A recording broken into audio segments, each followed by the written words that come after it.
Hello and welcome back. My name's Reb, and today we're going to look at the next 10 drawings of the 100-day project. I just finished drawing number 20.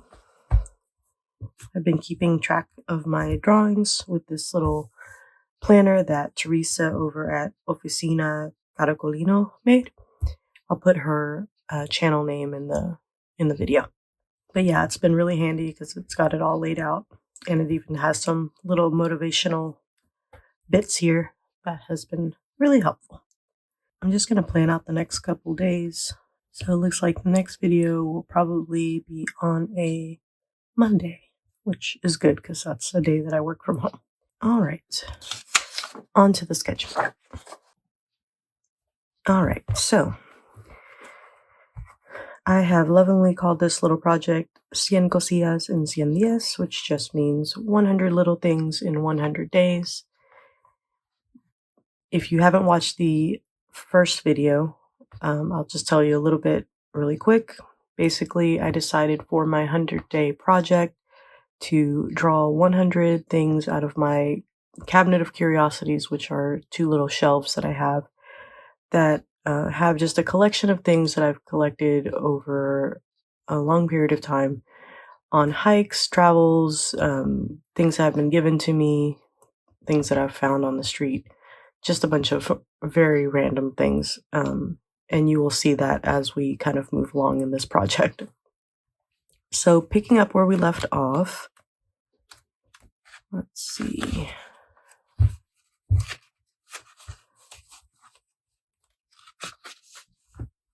The first one up is this rutile quartz. I really love how this one came out. I feel like I was pretty successful in capturing kind of the transparent nature of it and the I think it's called inclusion.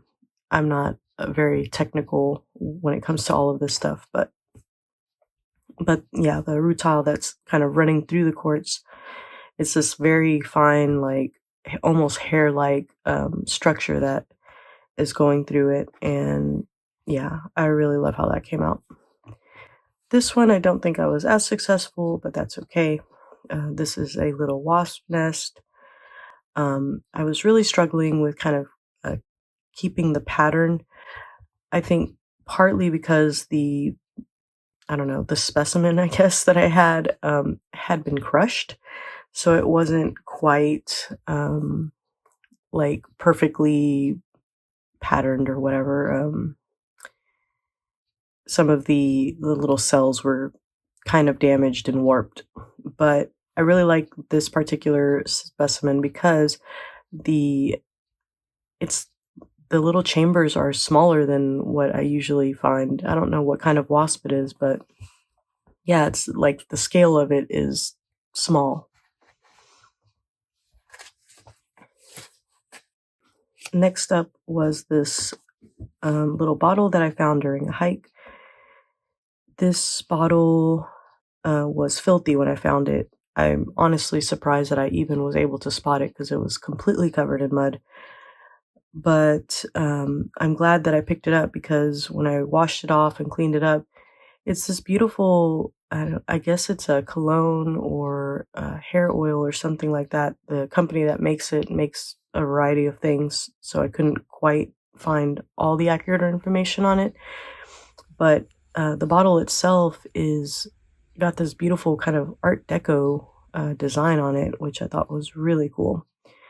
And I really had fun with this one because, it didn't have like a lot of color. It did have a little bit of like an iridescent shine to it, but, overall it was just a clear bottle with, kind of a little bit of ridges and stuff on the sides.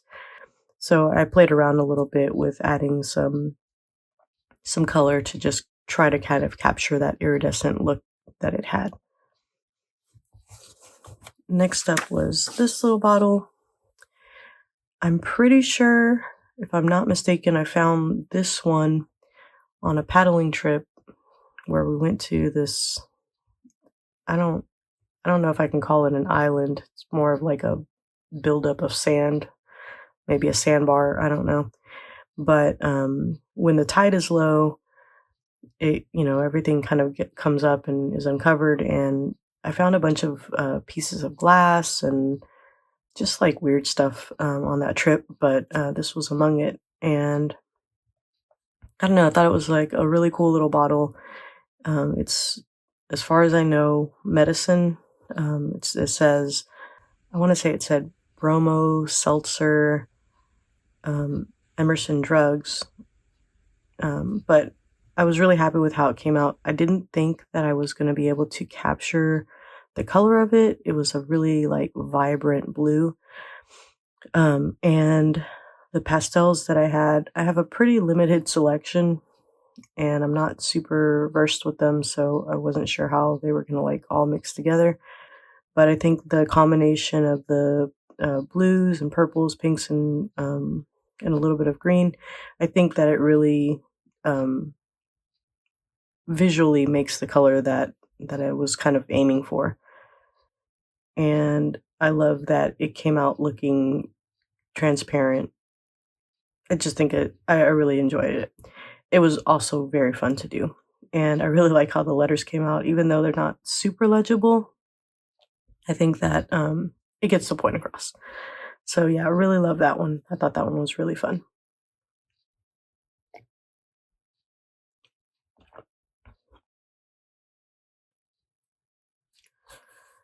All right, next is this little bottle. I switched over to Neo Colors for this one, mainly because I didn't think that I had the variety of colors that I needed for like this kind of subtle brown. And I'm glad I did because I was able to get a little bit more detail with the Neo Colors. It's a little bit more precise, even though I've never sharpened a single one of my Neo Colors. I just kind of keep turning it to find the point that I need. But I'm glad I did because I was able to kind of get the little horse in there and the horseshoe. And I think that the mix of colors that I used was perfect for this bottle. I think it looks really kind of luminous, and yeah, I'm really happy with how this one turned out. This one is as far as I know, this one is a bottle of bitters, which I think is kind of like a medicine, basically, or at least it used to be. Now they put it in like cocktails. Um, but anyways, really fun for that one. After that is this seashell. I don't know a whole lot about shells, so if anybody knows stuff about shells, feel free to pop some info in the comments. I want to say that this is some sort of scallop. I do not eat seafood, not a fan, so not really ever looked into where seafood comes from, but I heard somebody once refer to this type of shell as a scallop, so the shell itself was really pretty. I'm pretty sure I found it somewhere in Florida, maybe, um, but not 100% sure about that.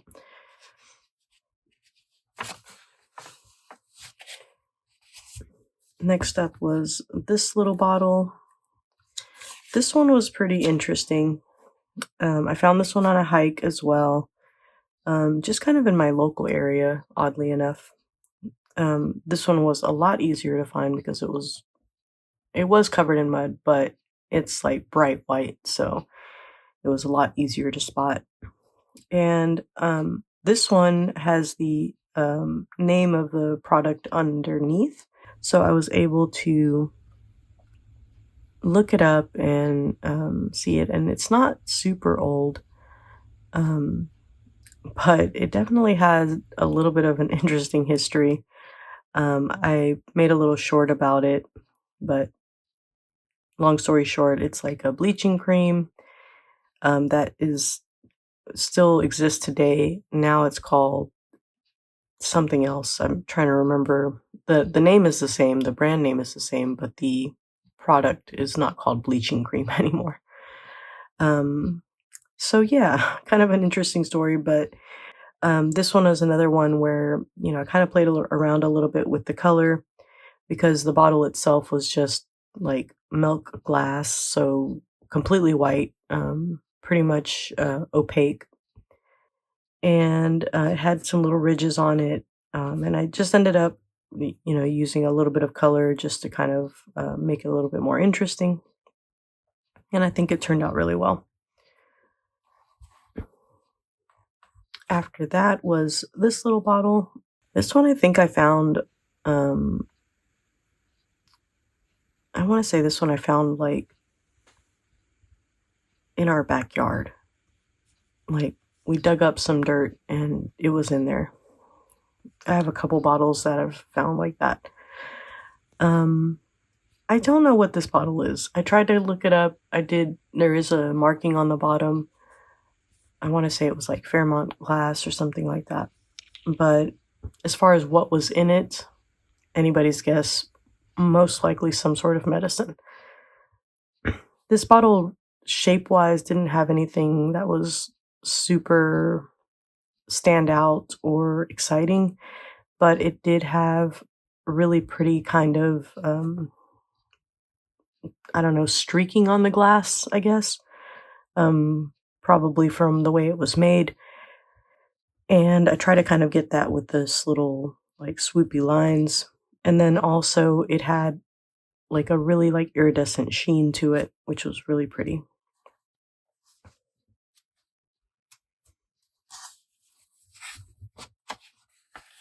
Next up were these two little guys.